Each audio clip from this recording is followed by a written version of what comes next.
nè là lông xoay em lông xoay ăn lông vô tay con vẫn đây quá đó nè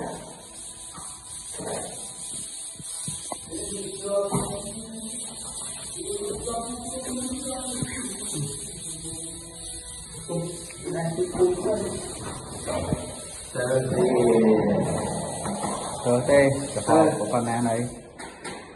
nó không quay rồi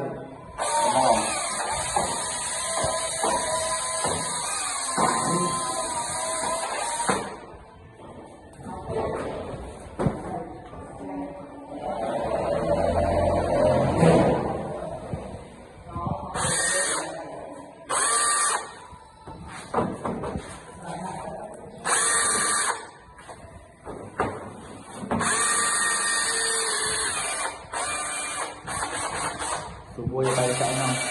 bây giờ bay chạy đâu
mà cái đã xưa bông là đã đi